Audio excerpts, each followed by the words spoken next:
After 101 paternity tests, I left with my daughter and disappeared without a trace. I had been secretly married to the movie star Philip for 5 years.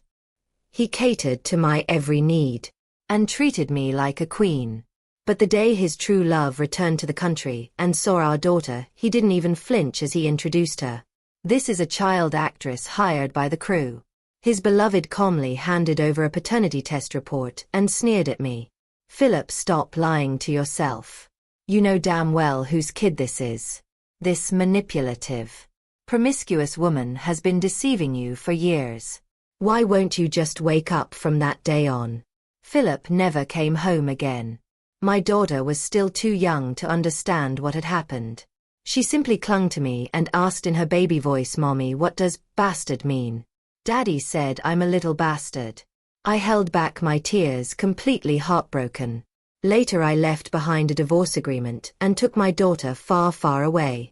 The 98th time I went to get a paternity test, the doctor didn't even bother to hide his disgust. "Mrs. Law, a mistake is a mistake. Admitting you cheated isn't going to kill you." A nurse nearby rolled her eyes. "Exactly. Playing the victim after being unfaithful. What a waste of how deeply Mr. Law loved you all these years." The report once again showed no biological relation between Philip Law and my daughter. I clenched my jaw and turned to go find Philip, only to be stopped by his agent at the door. "Sarah, aren't you tired of this already? Don't you know in your heart whether the kid is Philip's? When you were messing around behind his back, didn't you think about how things would end up? Philip's career is on the rise. Are you really trying to destroy him?" I had heard this kind of accusation too many times recently. But why should I admit to something I never did? What I couldn't figure out was, why did every lab across the country show no biological relation between Philip and our daughter? And ever since Philip stopped coming home, it had become harder and harder to get a proper sample from him. More than proving my innocence, what I cared about most was my daughter. She was so young. How could she be treated so unfairly? After being shut out once again, I dragged my exhausted body home. The moment my daughter heard my footsteps, she ran over with her arms open. She wrapped her arms around my neck and asked in that sweet, soft voice, "Mommy, what does bastard mean?" "Daddy said I'm a little bastard." My heart shattered into pieces. I hugged her tightly and said gently, "Jessica is not a bastard. Jessica is Mommy's precious little girl. Didn't you say you wanted to go see the lions in Africa? Mommy will take you tomorrow, okay?" Her eyes sparkled as she nodded enthusiastically. "Yay, but I want to bring Daddy too." I paused for a moment, then gently told her, "Daddy's not coming. From now on, he might not be able to be with us anymore." The words had barely left my mouth when she burst into tears. She looked at me, eyes full of hurt, and whispered, "Is it because Jessica was bad that Daddy doesn't want her anymore? Jessica will be good. Jessica won't eat candy anymore. Jessica won't watch cartoons either." I choked up. My daughter had always been so well behaved.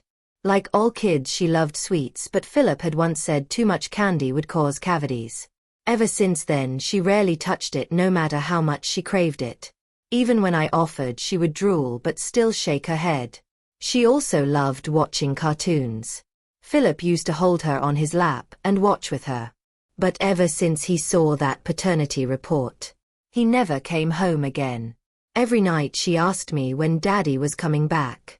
I could only lie and say he was working late. I gathered every strand of Philip's hair I could find in the house. Every paternity test felt like torture, because I didn't know how to tell my daughter that she wasn't Philip's biological child. Holding her in my arms, I thought long and hard. In the end, I made a decision. Philip had proposed to me 101 times before I agreed to marry him. If after 101 paternity tests, he still refused to believe me and our daughter, then my daughter and I would disappear from his world for good. The next day when I went to the office to resign, a coworker grabbed my arm and whispered, "Sarah, the trending list is exploding. The couple I've been shipping finally appeared together in public." She was Philip's #1 fan. I didn't want to listen, but she had already shoved a photo in front of me. Look, a paparazzi caught movie king Law personally taking Sophia to an art exhibition yesterday. I heard that this heiress of the Sue family has been childhood sweethearts with Philip Law. He's stayed pure for her all these years. Oh my God, if they ever get married and have a baby. Can you imagine how gorgeous the kid would be? Before she could finish her sentence, a familiar figure appeared in the distance. It was Philip bringing Sophia for a company visit.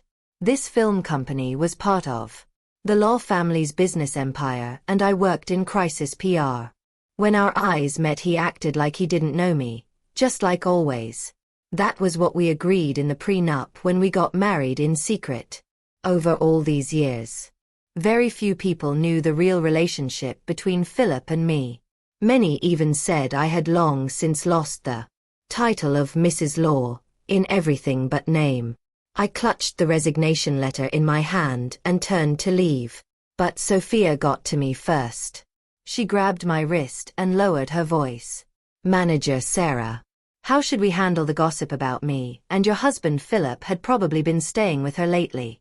She had just returned to the country and wasn't familiar with anything here. It was the perfect time for her and Philip to rekindle their romance. I knew the kind of damage a first love could do. Even 5 years of marriage couldn't compete with a few words from her. But I didn't care about any of that. There was only one thing I wanted to know. So I asked her, how did you know my daughter isn't Philip's biological child? The smug expression on Sophia's face suddenly froze. She glanced at Philip in the distance, then gave me a soft, mocking smile. Do you really think someone like Philip, who has an obsession with purity in relationships, would allow his wife to be used goods? My chest tightened. How did she know about my past before I could speak? Sophia ran over to Philip with a smile, and right in front of me intimately linked her arm with my husband's. From her desk, a colleague shot me a look that said it all. See, they're obviously more than just friends. I turned and walked toward the exit, not wanting to see any more. But just then, my daughter came running toward me.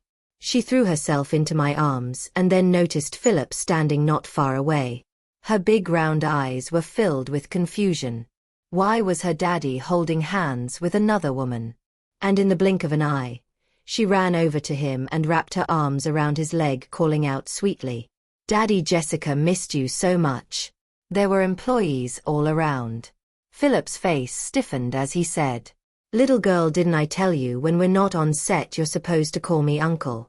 Jessica looked at me puzzled, then ran back and asked softly, "Mommy, if I call Daddy uncle, will he start liking Jessica again?" My nose stung with emotion, but I could only grit my teeth and nod.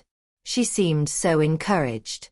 She took my hand and walked back to Philip, obediently calling out uncle. But Philip's expression only grew uglier. I took the opportunity to pluck a strand of his hair. He flinched and pulled back, muttering in a low, angry voice, "Keep your filthy hands off me. So it's okay for you to have other men. But I can't have someone new. You gave birth to that little bastard with another guy. I've helped raise her until now. And that's still not enough for you." I didn't reply. I wasn't angry either. I simply held Jessica tightly and walked away in silence. With that strand of hair, I did the 99th paternity test. The result was still the same. No biological relation between Philip and my daughter. I bit down hard on my lip, trying desperately to suppress the breakdown rising in my chest. "Philip, you have 2 chances left." It wasn't until I was on the way home that Philip's words finally hit me. "You had that bastard with another man." The anger and humiliation I'd held back for days finally exploded all at once. I rushed to the hotel where Philip was staying and kicked the door open. When Philip realized I had come looking for him, he frowned and said coldly, "If you want to know whether she's a bastard, why not test the ashes of that man you were with?" A chill swept through me. The man he was talking about was my childhood friend. But he had died saving me. We had always been close, but we never crossed the line. Why would Philip drag the dead into this? Why wouldn't he just believe me? The pain in my chest nearly suffocated me. Holding onto the door frame, I said through gritted teeth, Philip, you can't run DNA tests on ashes. And even if you could, I would never let you insult him like that. Philip, usually so refined and composed, turned bright red in the face. He shouted, Sarah, you're still hung up on your ex. Then, slam, he slammed the door shut. That night I received a video from an unknown number. It was from Sophia. In the video I saw Philip's back as he played bumper cars with a little boy. Philip had always loved racing.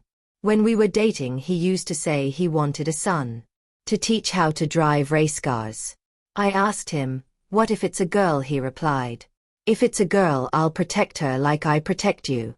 How could I let her do something so dangerous? The day I went into labor I held his hand and said I had a feeling it was a boy.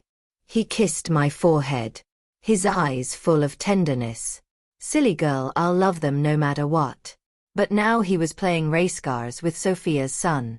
Tears welled in my eyes. My daughter came over and gently hugged me. She tried to comfort me the way I usually comfort her. Don't cry, Mommy. Jessica will grow up and buy candy for you. I held her tight in my arms as tears streamed down my face. The next day I went to my daughter's kindergarten for a parent-child activity. To my surprise, Sophia was there too, with a little boy in tow. He peeked out shyly from behind her and looked at me but didn't say anything. The moment I saw his face I froze. He looked just like Philip, like a miniature version of him from childhood. There had been rumors that Sophia had a child with Philip before she went abroad. But after knowing Philip for years I never thought he was the type to sleep around. While I was lost in thought, a piercing scream suddenly came from the playground slide. It only lasted a few seconds. Then silence. My heart dropped. Jessica rarely cried even when she scraped herself. This kind of scream meant something was seriously wrong. I rushed over. It turned out Sophia's son and Jessica had gotten into a fight. Her son had a broken hand, standing pale and crying loudly. Jessica's forehead was bleeding heavily. She had already passed out. I could barely breathe. I scooped her up and rushed to the hospital. Sophia was shaking with rage, yelling in front of the doctors and nurses. Sarah, is your daughter rabid or what? Her son bit his lip and let the doctor treat his hand without shedding a single tear. Sophia's shrill voice echoed through the corridor. I didn't have time for her. I pressed against the window watching the doctors as they worked on my daughter. After what felt like forever, Jessica finally woke up. Her little body trembled in pain. She looked over from the bed and met my eyes. I forced a smile to comfort her, but my tears betrayed me. Jessica waved her little hand, trying to tell me not to cry. Sophia, still ranting beside me, shouted she hit my son over a toy. What did Victor ever do to her? Sarah, what kind of mother are you? If anything happens to Victor's hand, I'll make you pay. Just then, a familiar voice rang out from behind me. Sarah, if you didn't know how to raise a child, you should never have given birth in the first place. It was Philip. But Jessica wasn't the kind of child to lash out for no reason. She was sweet and kind, the most perfect child I had ever seen. How could Philip doubt her? I turned around ready to argue with him. Smack! Philip slapped me across the face hard. It was the first time he had ever hit me. Before we were married he had once sworn if Philip, ever hit my wife for any reason in this life, I deserved to die a horrible death. I had stopped him from saying that back then. Scolding him, you can't even bear to speak harshly to me. How would you ever hit me? But I was wrong. The burning pain on my face now was all too real. I said nothing. After Jessica's wounds were treated, I took her straight to a DNA testing center. I had hair samples from both Sophia's son and Philip, but I couldn't bring myself to hand them over. A terrible thought was forming in my head. Instead, I asked them to run a paternity test between me and Jessica. When I got the results, I stared at the words "no biological relationship" as my ears rang and my legs almost gave out. Jessica somehow had found a piece of ice and wrapped it in tissue, gently placing it against my cheek. Her soft little voice was full of concern and affection. "Mommy, are you feeling better?" My eyes burned, but I didn't want her to see me upset. So I quickly pulled her into my arms. "Whose child is this and where is mine?" That was the 100th paternity test. "Philip, you only have one more chance left." After we got home, my daughter took the initiative to explain what had happened. "Mommy, actually, I didn't fight with the boy. That lady hit my head with a rock. Then smashed his hand with it too. Mommy, that lady was really scary." Jessica was scared. A surge of fury exploded inside me. Mess with anything, but don't mess with my kid. I had someone find out where Sophia was. Turns out she was visiting the film set. Perfect. Time to settle both accounts at once. When I showed up with my daughter in my arms, Sophia was watching Philip play with her son not far away. I set my daughter down, then walked right up and slapped her across the face. "Sophia, try touching my daughter again and see what happens." Her lips started to bleed. Just as she was about to explode, Philip's voice boomed behind us. "Sarah, have you lost your mind?" Before I could even react, smack, Philip slapped me again. But this time, I didn't back down. I raised my hand and slapped him back twice. It was Sophia who hurt both her own son and our daughter. "If you don't believe me, check the surveillance footage yourself." Philip was stunned, then roared, "Are you crazy? What kind of mother would break her own son's hand?" He raised his hand to strike me again, but in that moment Jessica rushed over. She threw her tiny body against Philip, sobbing so hard she could barely breathe. You can't hit Mommy. You're a bad daddy. Jessica doesn't want you anymore. We don't want you anymore." My ears were ringing. Jessica's tiny body stood between me and everyone's judgmental stares. Even Philip froze for a second. He reached out to touch me, but Jessica shoved him away. "Go away, don't touch my mommy." She gently patted my swollen cheek, tears streaming down her face. Then she grabbed my hand and started pulling me toward the exit. "Mommy, let's go. Jessica never wants to see Daddy again." Looking at her determined little face, I gave up completely. But just as we turned to leave, Philip suddenly grabbed my wrist. His whole body trembled, voice low and cold. "Sarah, if you can't even raise a child properly, then you don't deserve to wear that jade bracelet anymore." The jade bracelet on my wrist was the one Philip had put on me the day I married into the Law family. It was a family heirloom, a symbol of the Law family's matriarch. His words from back then still echoed in my ears. "From today on, Sarah is the mistress of the Law family, my one and only wife." I had almost forgotten. But when I removed the bracelet and handed it to him, I suddenly noticed that Jessica's protection charm, which she always wore around her neck, was now hanging around Sophia's son. I knelt down and asked Jessica what happened. Fear filled her eyes. She never lied to me, so she whispered, I gave it to him.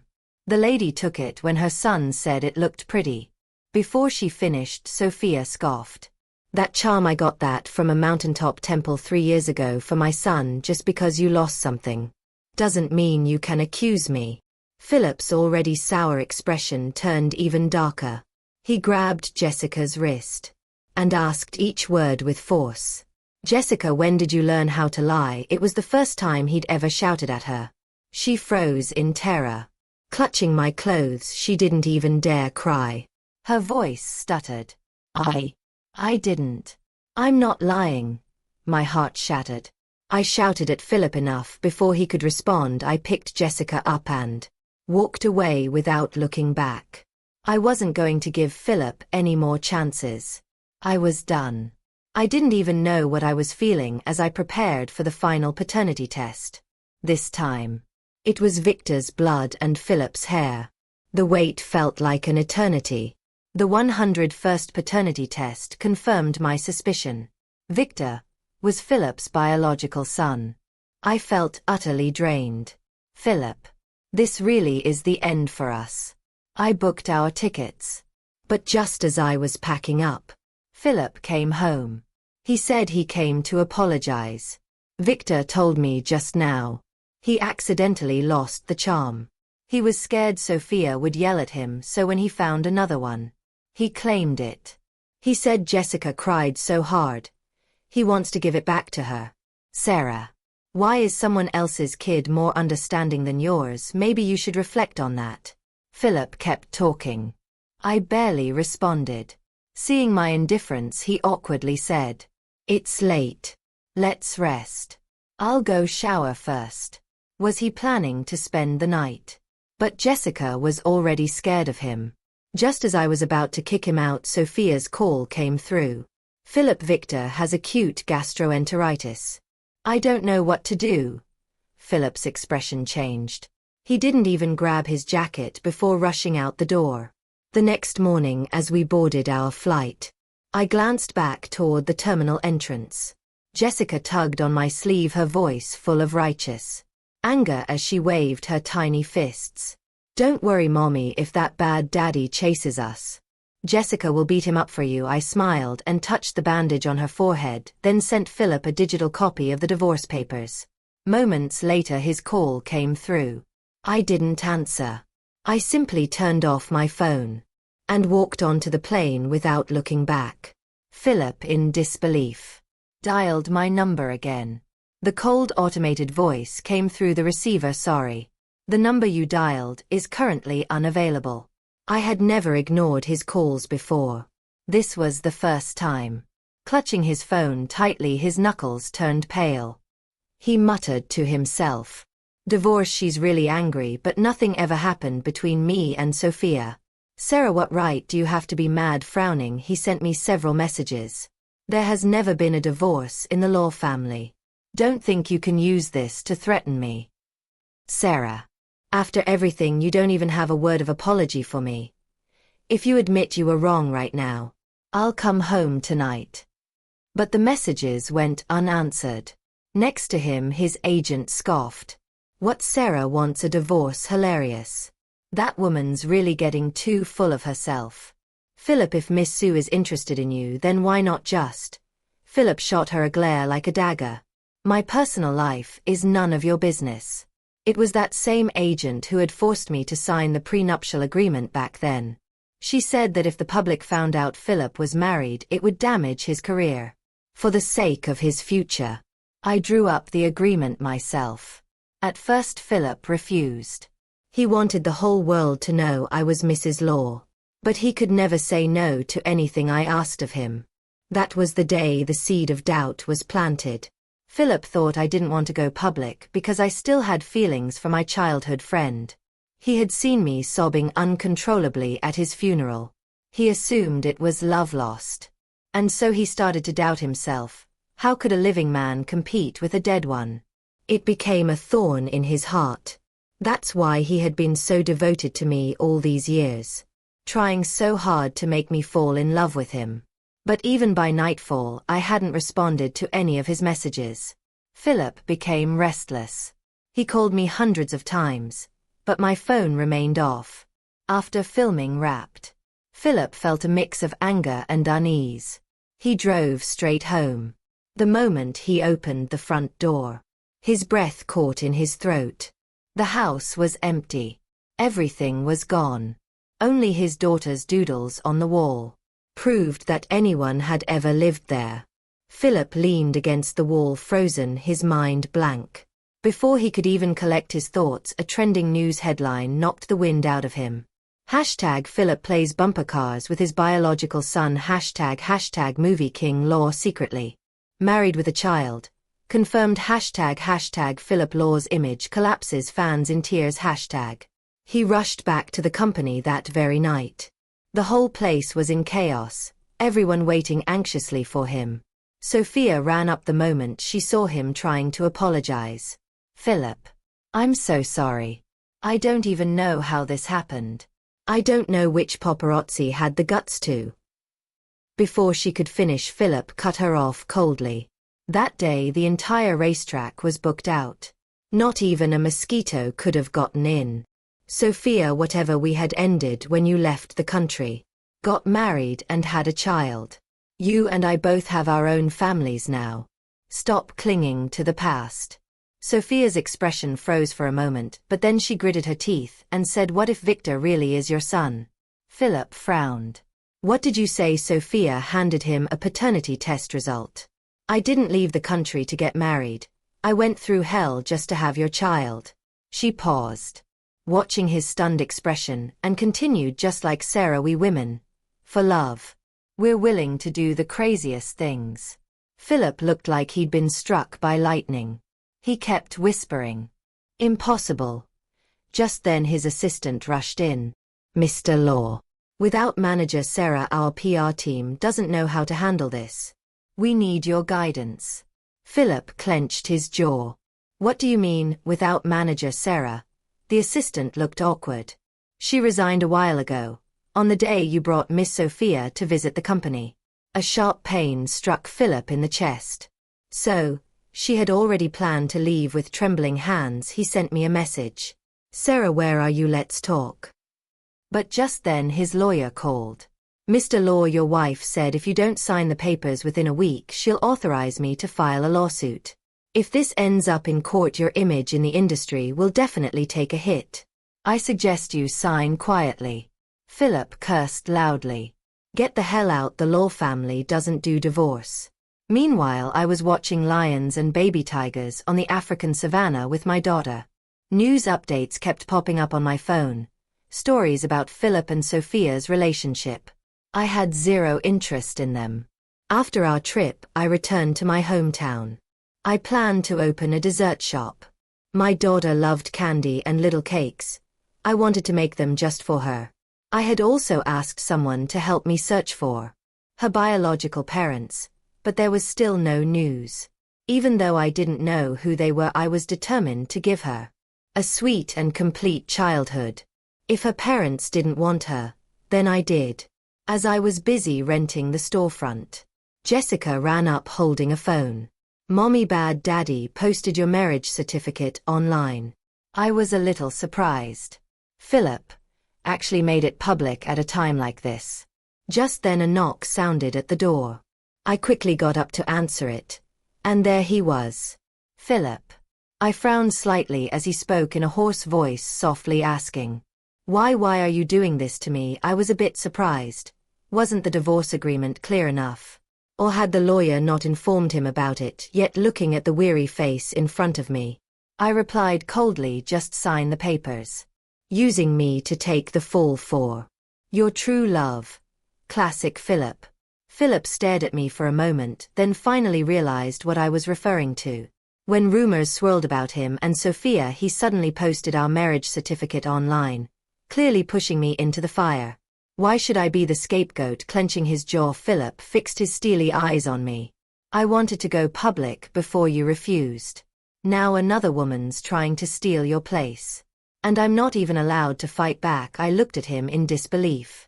Was he seriously trying to say this was for my sake? I let out a cold laugh and reached out to close the door, but Philip stopped it with his hand. He leaned against the doorway, speaking each word slowly and firmly. This time I was wrong. I shouldn't have stayed away from home for so long out of spite.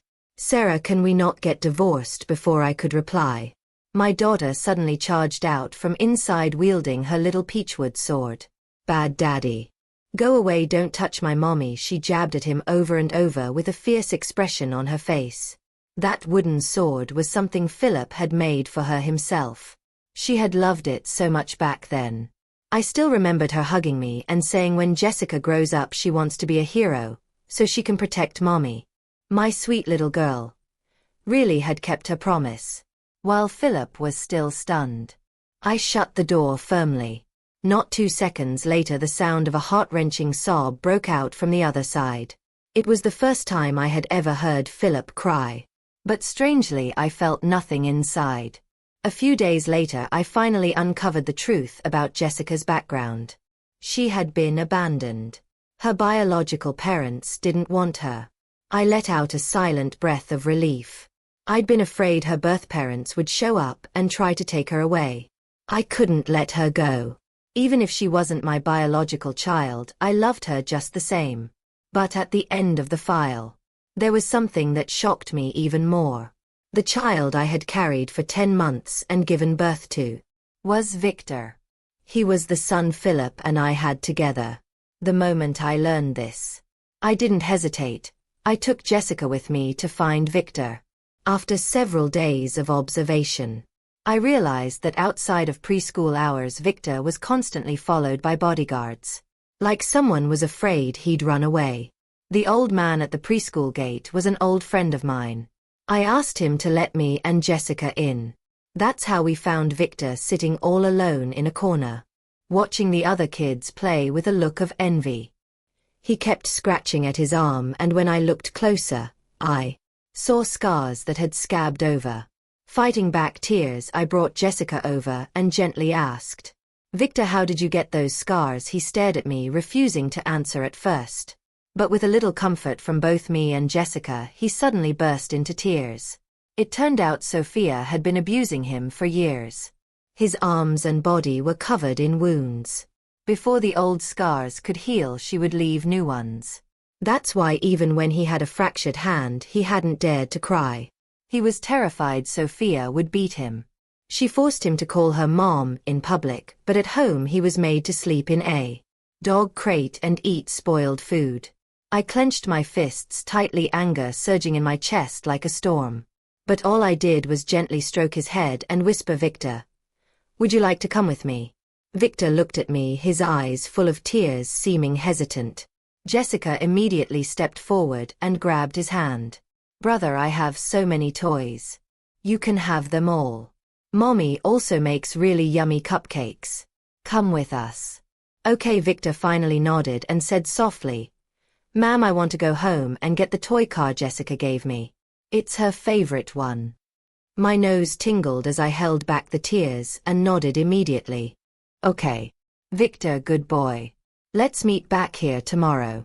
As we left the kindergarten, I saw a familiar figure.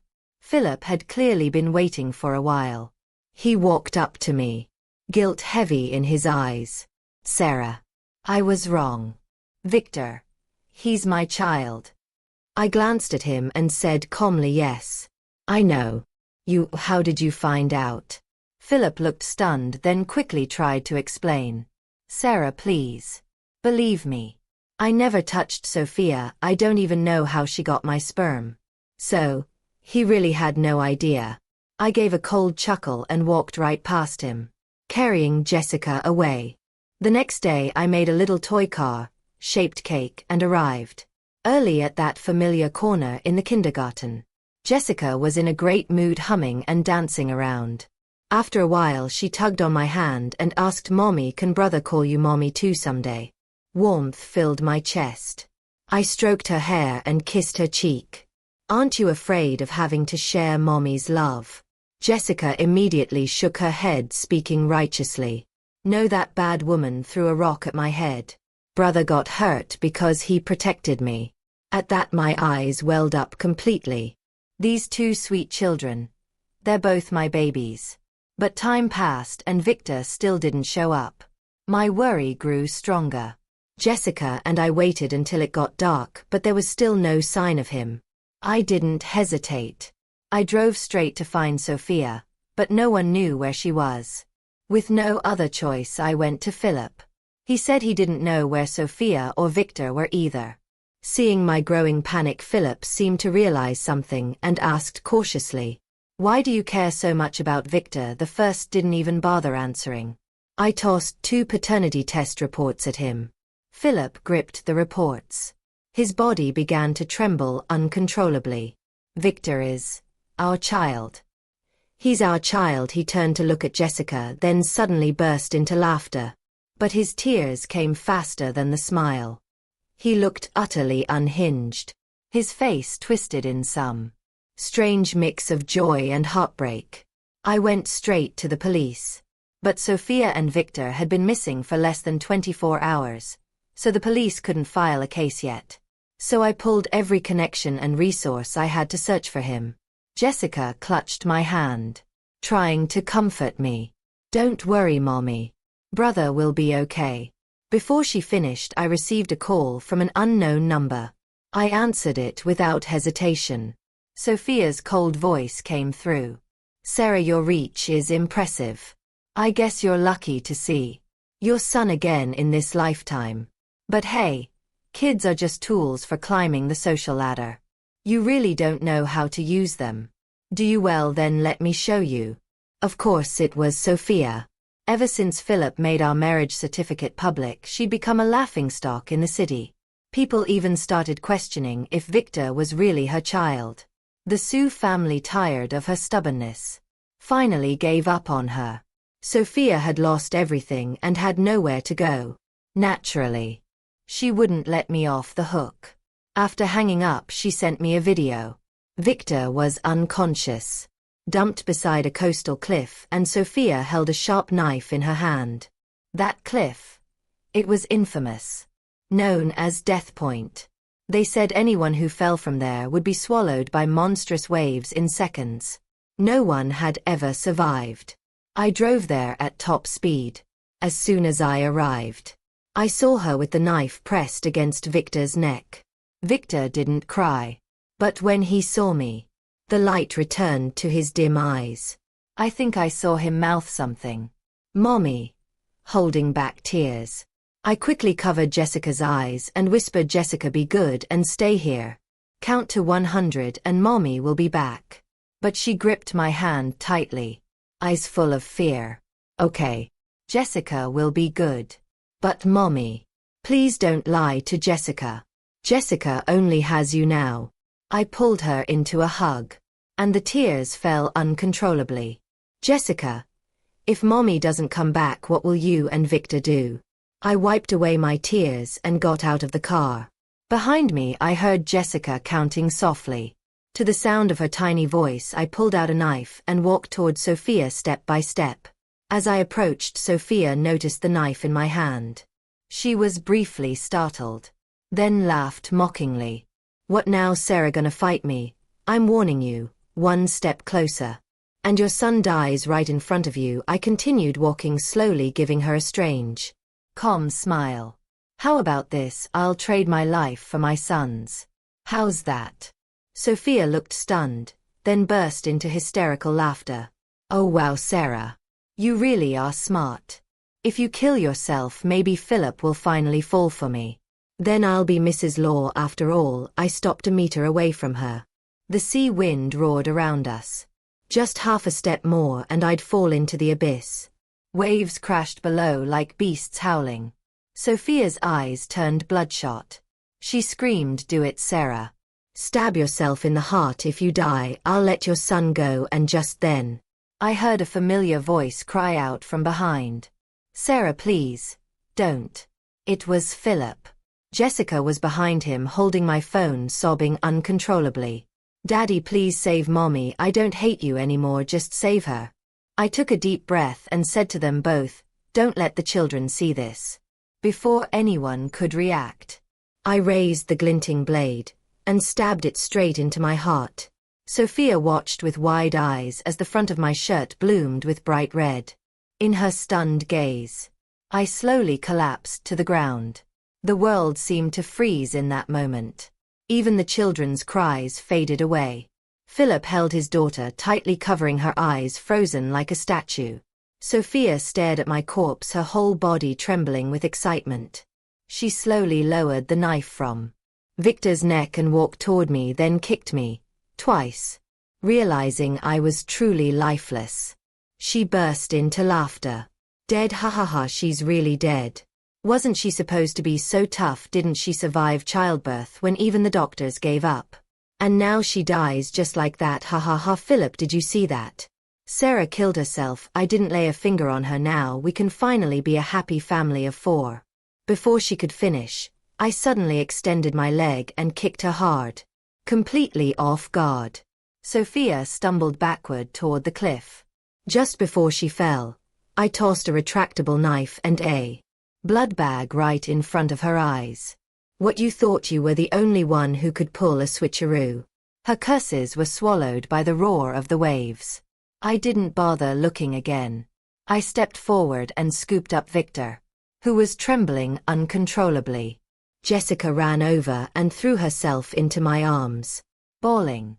I held both children close as I stood up and met Philip's red, tear-swollen eyes. He must have been genuinely terrified. In the moment blood sprayed everywhere. I had seen a kind of rage and despair in his eyes I'd never seen before. He definitely would have killed Sophia on the spot. But I didn't expect him to save me. Some things you just have to do yourself. Sophia had played a long game just to become Mrs. Law.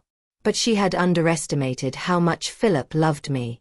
And maybe she died never truly understanding why Philip loved me so deeply. Because once I saved his life. That was a secret between Philip and me. No one knew why the wealthy heir of the Law family had fallen for me at first sight. As I walked toward the car with both children in my arms, Philip couldn't hold back anymore and blocked my path. Wife, can't you forgive me for the kids' sake? I shouldn't have doubted you. I don't care anymore whether the child is biologically mine. If you love them, if you want to raise them, I'll follow your lead. Okay, I know I was wrong. I know. All I ask is that you just look at me again. I gently placed both children into the car and turned to him. Philip, you're not worthy. His face turned ashen. He stood there stunned for a few seconds, then dropped to his knees with a thud. No. Sarah, please give me one more chance. I really can't live without you. Another chance. I let out a laugh, genuine and hollow. When I went for DNA tests again and again, I already gave him chances. Back then. He had no idea the soul-crushing pain I was enduring. And now he wanted another chance. What a joke. I left him kneeling there and got in the car. With the kids, I drove far away from that place. And far away from that man. A week later, I received the signed divorce papers. Philip had transferred all of his assets to me. It was unnecessary, clearly just a gesture to win me back. All these years of marriage, I had never given up my career. I had enough savings to raise both children on my own. But since he was offering it for free, why not take it that night after the divorce certificate arrived? Philip called me. Sarah, the reason I was good to Sophia was because of Victor. He looks so much like me. But I was scared. I was afraid he really was my son. And I was afraid you'd think I cheated. Before he could finish, I interrupted him. But I chose to believe you. All this time, I was searching for the truth. When love isn't enough to bridge the gap, facts are the only answer. But Philip, you never trusted me the way I trusted you. On the other end, I heard the sound of a grown man sobbing uncontrollably. I knew Philip regretted everything. He had messed up, badly. Even though he knew I would have given my life for him, he still chose to doubt whether I had lingering feelings for another man. From the doorway, I heard Victor and Jessica's sweet little voices. Happy New Year. Mommy, the clock on the wall pointed to midnight. Outside the window, fireworks lit up the sky. It was a brand new year. The two kids walked over holding a small cake, smiling adorably. Just then, a screech of brakes echoed from the phone. Philip's voice trembled on the other end. Sarah, I'm sorry. But I really did love you. Then a deafening explosion roared in my ear. Silence followed. I coldly hung up the phone. Turning, I blew out the candle on the cake. Then kissed each child on the cheek. Happy New Year, my darlings.